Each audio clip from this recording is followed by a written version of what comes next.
of the biggest questions that I have been asked, the most common, I suppose, questions that I've been asked since publishing books and, you know, telling people that I've published books, is the concept of how to go from the idea of a story and the concept and like the imagining, the daydream as it were, into, you know, like a physical book. And one of the biggest pieces of advice that I give out about that is, and I've shared it on this channel all the time, is finding out what writing practice works best for you. Are you a person who prefers to have an outline? Are you a person who prefers not to have an outline? Do you want an outline from about halfway through? You know, there's loads of different ways to figure out whether you want to set out the beats of your story or not, and how you might go about that. Maybe you have to write half the story and then you figure out where you're going in the ending, you outline the second half, and then you're on to draft 2. Maybe you have to outline before you can even think about putting pen to paper, as it were, and doing actual writing. Maybe if you don't already have a full story, an outline is just going to make everything harder. You know, like there's loads of different ways to do these things. And I talk about it all the time. I talk about like figuring out your process and all of these different pieces of writing advice in my Deciphering Writing Advice series, but also the ones I haven't covered. It's all about like figuring out what does that mean and how does it relate to your writing. And sometimes the answer is it doesn't relate to my writing at all. And sometimes the answer is it relates to my writing in this very specific way. You know, like there's so many ways to write a book. And I'm still figuring it out. Like I've got 4 books out now. I've got Mary Ellen Breaking the Curse and Mary Ellen Finding the Air, to duology of the Guardian Cadet series. I've got Welcome to Humanity, a standalone sci-fi dystopian short novel, and I've got Unlicensed Delivery, which is relevant to this conversation, and the first in the Interplanetary Alliance novels. So when it comes to what I actually want to talk about today, because I'm mostly just sharing my experiences now, that's just where I am right now. But I don't know if you've been here before, but if you have been here before, if you've been here for a while, or maybe you just sort of like were roaming around on my channel, whatever, if you might have seen, the point is you might have seen, in 2022, I posted a video about moving a giant plot piece, and it was a chat titled video, pivotal plot piece shifts, or whatever it was called. And the big thing that I was doing there was, it was for Mary Ellen Finding the Air, and there's a ball that happens in that. There's also a ball in Mary Ellen Breaking the Curse, it's not a spoiler. But the ball that happens in Mary Ellen Finding the Air, I had initially put close to the beginning. It was supposed to be like a catalyst moment for the vast majority of the events in the book. We were going to have the initial inciting incident of you have to do this thing that you have to do for this book. And then it was going to be like, okay, things started, and then we get to like to the place to do the thing. You know what, I'm going to talk about this more bluntly than this. I'm sorry, if you haven't read these books, there's going to be spoilers here. But you know how like in Mary Ellen Breaking the Curse, there's the inciting incident, help us find the antidote to the Dragon Lord, and then in chapter 5-ish, we break into the Elven Embassy, right? It was initially, I had imagined it to be the same kind of concept. It was going to be, you have to travel to the Elven Isles, and then, boom, chapter 5, it's the ball, and all of the stuff that was supposed to happen at the ball, which does still happen early on in the book, but the ball was supposed to be the catalyst for all of that. And then I realised that actually I needed to move the ball to the climax of the novel. So it was a big shift, and there was so much fallout from that huge shift. But it made for a much better novel, and it meant that I could actually get to the end of it, which is really the most important thing in the early drafts. And it had taken me to about draft 4 to figure this out, right? Now, I haven't had that problem since. I've written several books since then. I've written, well, Unlicensed Delivery, technically I first drafted it and then I did just edits because it was a very robust, very well done narrative the first time. And Welcome to Humanity doesn't count because I've been working on that for 5 years. So the 2 published novels I have out subsequent to that are not relevant to the conversation of that specific experience. But like, I've written other books and I haven't had to do any of those pivotal plot piece shifts since. And I was like, cool, that was a one-off. I'm wrong. I was wrong. It's not a one-off. I'm doing it again now. So I've been working on a couple of different things. while I was doing the publication stuff for Unlicensed Delivery and Welcome to Humanity, because those two things are very close together, I needed to work on something so far removed from that, from both of those things. Sci-fi entirely, couldn't do it. Pushed it all to one side so that I could do the release stuff without getting completely overwhelmed by sci-fi, right? So I ended up working on this pirate project. That's all I'm telling you about it right now. I don't know when this video is coming out, but that's all I'm telling you about it right now. So I ended up working on this pirate project, and this pirate project was something I had started in 2019 and then put down in 2019. Yeah, I started it in 2019 and I basically put it down in 2019. I realised I didn't know what needed to happen, so I just put it away. I picked it back up a little while later to do like a prequel to figure out if the reason I couldn't figure out what was happening was because I needed to know what was happening before, and that's how I ended up with the pirate project I have today. But again, we'll talk about that later. But that one was fine. Like, as much as I had to do a lot of wrangling for that, it was kind of fine. It wasn't like I didn't have to move any pivotal plot pieces for that. It was very much just like, I didn't have enough information.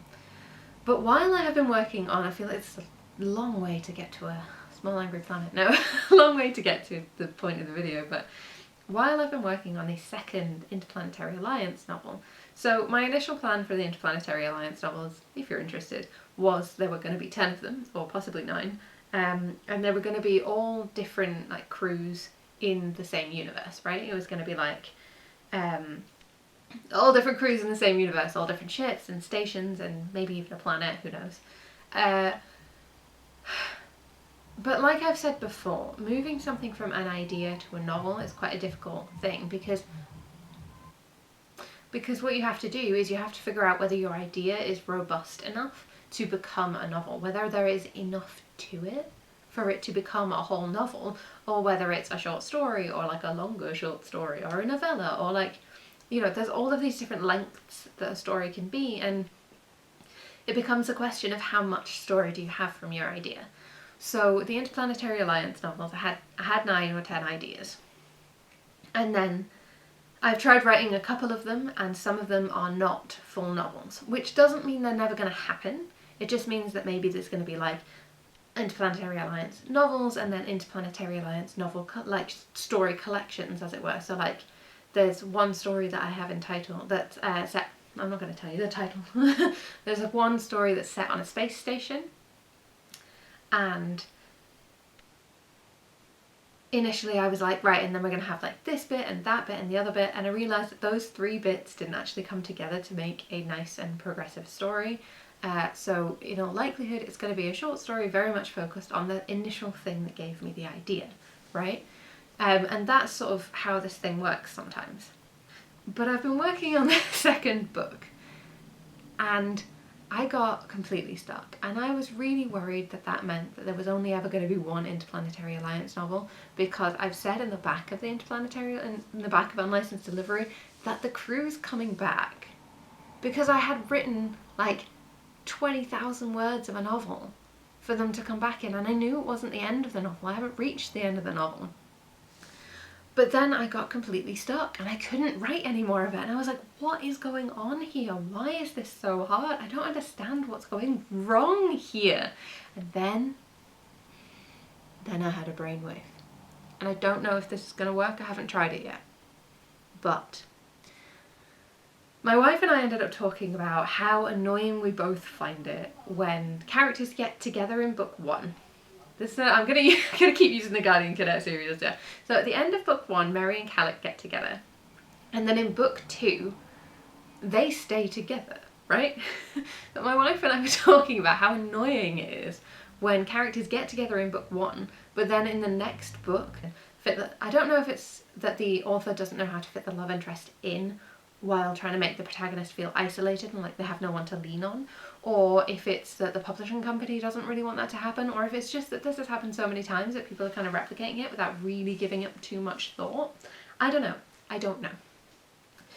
But it annoys the fuck out of me. I hate that. It happens in my favourite series of all time, Poison Study, Magic Study, Fire Study, that initial original trilogy. In the second book of that, Yelena's love interest, he is there sometimes, but they're in different places. Like, she goes away and he stays where he was, right? And like, they visit with each other, but they don't spend a whole lot of time together. And I was like, oh man, that fucking stinks. And then you get into like book 3 and it's the same deal. They don't spend a whole lot of time together. And it's like, I completely understand that it is much easier if you don't, like, the amount of time and effort I had to put into figuring out how Mary could go about saving the day on her own, because I didn't want Calic to come in and rescue her, when he's still supposed to be a competent guardian. Like, it took a lot of thought and a lot of wrangling and a lot of like tries and discontents and edits and retry and oh hi Bella and so on and so forth. Like, it took a lot of effort to figure out how to do that, and I can completely understand that not everybody's gonna put in that effort. Not everybody. Are you enjoying the Pitsky mushroom? That's so cute. Not everybody's going to put in that effort. Not everybody's going to have the time to be able to do that. Not everyone's going to have the desire to be able to do that. Not everybody's going to be able to do that. I get it. I get that. I hate it. It happens in a sci-fi series that I was really enjoying as well. Like, I love book 1 and book 2 was less fun because she spends a lot less time with the love interest. Like, it's a very much evocative of, I don't know if I want to talk about this because I'm not super jazzed about, like, I haven't finished book 3 yet. But no, let's do it. I'm not trying to name and shame because I love the first book. I'm just going to keep reiterating, I fucking adore the first book. So Chilling Effect by Valerie Valdez, right? The first book is Chilling Effect, and I think the whole series is called the Chilling Effect series, but I'm not sure. But the first book, she gets together with one of the crew on the spaceship, right? And then in the subsequent books, they have to split up because of reasons. Blah, blah, reasons. And it's like, it's fine, but also I'm just like, I'm kind of just waiting for him to turn back up again. And I think what's even more difficult with that one is the fact that he is such a, like, when you have a group dynamic like that, a ship group dynamic like that, like I do in Unlicensed Delivery, it's very difficult to then take one of those crew members out and put them somewhere else. Because if people reading it really, really love that crew member, it's going to become much more difficult for them to enjoy the subsequent books if that crew member doesn't get to be a part of it. Like, I know I know that my mum didn't like Mary Ellen Finding the Heir as much as she liked Mary Ellen Breaking the Curse, because Lior is her favourite character and Lior did not get to come to the Elven Isles. And I feel kind of bad about that, because I love my mum. I didn't want to give her what she wants, but also it didn't fit the story. It needed to not happen that way.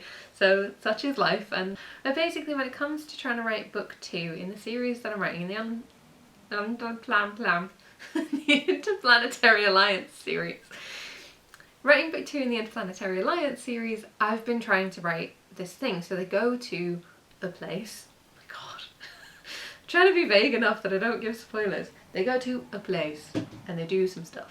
But what is going to happen, no spoilers, is that at some point they're going to get separated because there is intrigue and interest and the story revolves around the idea of them getting pulled apart, right?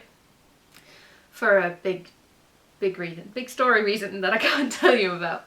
But basically, they have to get pulled apart. And the initial original plan, so we've got our 5 core cast members, our 5 core crew. So the initial original plus 1 guest star. The initial original plan was basically that they're in 3 groups. Like, there's a big earthquake on the planet. That's not a spoiler. There's a big earthquake on the planet. And they get split into 3 distinct groups. So we have, I don't think it's a spoiler to tell you what the groups are. We have Basti and the guest star. We have Brew and Matter, who are in this very tense thing they've got going on because of what happens in the first book. Generally, like, if you've read chapter 1 by now, that tension's not left yet.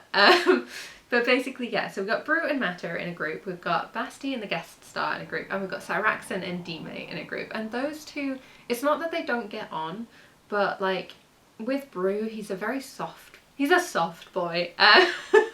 Brew is a soft boy, he's a soft and sweet little thing, and he spent a lot of time immersing himself in human culture. So he's not really like quintessentially Harosheti anymore. Because on purpose, like he's done that on purpose. Whereas Dime is still very proud of his cat ancestry and his, you know. So there's a lot of tension between Sarexon and Dime because Dime is a predator and Sarexon is prey. So there's the tension there, and there's tension between Basti and the guest star because of reasons that will make sense when you meet the guest star, and there's this tension between Matter and Brew, right? So we've got a lot of tension, and also there's an earthquake and they're all trying to get back together, obviously. And then this big thing happens, big thing. And then originally, the idea I had was that Sarexon and Dime were going to get sort of airlifted off the planet. No context, that's all I'm giving you. They were going to get airlifted off the planet and everyone else is still going to be on the planet. And everyone else is going to meet back up and be like, oh my god, what are we going to do? We have to go after Sarexon and Dime, right? Because it's, it's Sebastian's husband, the chief medical officer, and their engineer, but also they're their friends, and like all of those complex interwoven family dynamics that you find out about in book 1. So initially it was going to be that Sarexon and Dime were going to be popped off into space somewhere, and everyone else was going to have to like trail after them and be there like, Sarexon, Dime, come back! And that was going to be like the thing. But while I was talking with my wife about this whole thing of, I hate it when people who've just got together in book 1 get separated in book 2, I had a brainwave of, that's exactly what I've just done. I've just had it so that Sarexon, who's just in this new relationship, not telling you who with, but Sarexon, who's just in this new relationship, gets airlifted into space and everyone else has to follow. And fundamentally that means they're separate. She is separate from her new love interest. So I think I'm going to change that. And basically I'm still going to have someone be airlifted into space because it's a cool plot point. It's like the ball. It has to happen at some point, but it doesn't, I don't know who it has to happen to yet, just that it has to happen to someone. And I think I'm going to have it be Basti and the guest star that get airlifted into space instead, and everybody else has to come together, because I think there's a lot more like room for tension there. Because originally it was going to be the thing if Sarexon was gone and Dime was gone, and Basti's stressed out about Dime, and Brew is himself, his regular self. He doesn't like contact, that's like a whole thing. But Matter needs contact to survive. That's what their species survives off, is contact. And it was going to be the thing, Sarexon's not there, so that puts a lot of strain on Matter because Matter isn't getting the contact they need to survive, and therefore it was going to kind of shove people together in a really sort of like uncomfortable but relationship building kind of way, where like Brew's there like, I recognise that you need this to survive, so a cuddle! Just like me at my wedding when people kept hugging me and I was like, stop it, I don't like to be hugged by people I didn't choose. I like to be hugged by a grand total of about, hang on, how many siblings do I have? I got 5 siblings? Yes, I have 5. There are step siblings and half siblings involved. I've got 5 siblings, I've got 3 parents. I've got 5 siblings, got 3 parents, and I got a wife. Yep, that's it. There's 9 people in the world that I am A-okay with being hugged by. Everybody else, it's at least a question mark. Like, I will hug people that are on the next layer of like friendship, but oh my gosh, I don't really want to. Like, I had a friend that I used to work with, and like we haven't spoken in years, so I don't know if we're still like friends. I don't know. Hi Laura, if you happen upon this video, I still consider you a friend. And we worked in this really stressful environment together, so like hugs were kind of normal there because it was a stressful environment. But also it's like, no, normal like non-stress hugs, ooh, I'm not sure. No offense, that's everybody. I don't like to be touched. I think I've made that clear by now. That's why Brew has that. I don't like to be touched, so Brew doesn't like to be touched. Because they say right what you know. Anyway, the point is, Matter needs contact to survive. And I was going to make it so that Brew was really uncomfortable, but, you know, recognises that Matter needs contact to survive. So, let's do the contact thing. I can tolerate it, I can manage, I can do this, I can hug you for your survival. Which is fun, and I probably will still utilise that. And also, it was going to build some dynamics between them and all that kind of stuff. But the thing is I think I can still do that even if Saraxin is, you know, not airlifted into space and separated from the group. I think I can still do that if Basti is the one getting airlifted into space. And then there's the fun there as well of like, these are people, come closer, these are people now suddenly without their captain. How dramatic is that, right? Like, instead of having the thing of like, because in the end of the previous book, Basti is taken out of commission for being the captain for a while because he gets injured. That's not a spoiler. But for a while he's taken out of commission because he's injured and he can't really be the captain while he's being this injured, right? And that's something that I do there. And then I was thinking as well, like, is it too much to then make him not be a very useful captain because he's injured in book 2 again? And it's like, that's gonna paint a very specific picture, and like, is that the picture I want to paint? Not that's a bad picture, just is it the picture I want to paint with this crew, in this setting, in this dynamic, or not? So, too bright. So, what I'm planning now is to have Basti be the one airlifted into space and everybody else have to follow him. But that gives the dynamic that they are actually captainless. It's not that Basti can't be the captain for some specific reason. He's literally not there. Which also leads into the potential for the dynamic of who is in charge when everybody's fine and Basti's not there. If everybody's doing A-okay and Basti's not there, who gets to be in charge of the ship? Tension. Because in the previous book, it's Matter takes charge because Matter is the least injured member of the crew. They're the only one, no, there's 2 people that are still in their posts towards the end of the book. No spoilers, I swear. One of them is of course the pilot. Matter being the pilot is in their post because you gotta fly the ship. And therefore, because they are the only one of the only 2 crew members actively doing their jobs, it makes sense that they end up being kind of in charge, right? But it's already been established in book 1 that there is this tension between Matter and... God, what is with that sunlight? There is this tension between Matter and Dime about... I'm sorry, I've just been everywhere on the screen, but there's this tension between Matter and Dime about who would be in charge if Basti is out of commission, because, again, this is a thing that happens in book 1.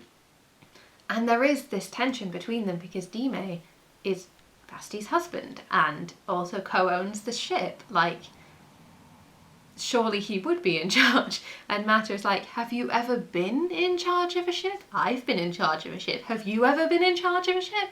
And that allows us to have these really tense moments of like, I'm in charge, it's my husband's ship, we're looking for my husband, and I'm in charge, you've never been in charge of a ship, you have no training in this, you don't know what you're doing, and you're gonna get us all in trouble with the IPA, which we already are, for reasons I won't go into. But it's my husband and I want to search for him. Yeah, well, he's my half-brother. I also want to search for him. Like, this isn't like we're trying for the same thing. You're just being pernickety about who's in charge. I'm being pernickety about who's in charge. You're the one claiming that you're in charge of the ship that I own. You know, that kind of thing. Those fun arguments. And then of course, those fun arguments can lead into matter needing more contact, because every time they have a bad engagement with someone, that contact level kind of goes down. You know, like if you exert yourself a lot, and you then need to eat more, right? Or like drink more or whatever for sustenance. It's sort of like that, where every time matter has a really bad interaction with someone, they've lost some of that emotional energy they need to survive, and then it builds back up with, you know, pleasant contact with other people, especially people they care about. But the obvious reverse of that would be if you're in an argument with someone you care about, it's going to be much, much more draining. And yeah, that concept is something that I could really play around with if these two people are kind of at each other's throats about it. But if Dime is off airlifted into space with Sarexin, that can't happen because Basti's on the ship, so Basti's in charge. So yeah, I'm gonna have to open my 20,000 word draft and rewrite the whole thing to fit this new dynamic where Sarexin is on the ship and Basti is airlifted into space. And also, because it's only a 20,000 word draft, I think it's going to go a lot easier than like when I had to move the ball from a catalyst point to a climax point of the novel. There was so much written that it was a really huge undertaking, whereas I feel like this, because I couldn't get very far because there was this big problem that hopefully this is the solution for, I feel like potentially this is going to be easier. Maybe. I don't know. Here's hoping. I don't know when I'll see you again because life is chaos right now. I'm trying for one video a month instead of one every 2 weeks because, well, honestly, it's just really tough trying to get these videos done right now because there's a lot of real life chaos. If you haven't picked up a copy of Unlicensed Delivery yet, it is available where all books are sold. If I have sold you on the Guardian Cadet series from watching this video, absolutely pick up a copy of those as well. You can buy all of my books from my signed bookshop, but you can also just get them from regular bookshops. If that's more your jam, or you don't want to pay my shipping fees, which I don't get to choose what they are, it's very much up to the shipping company. I'll see you when I see you. Bye.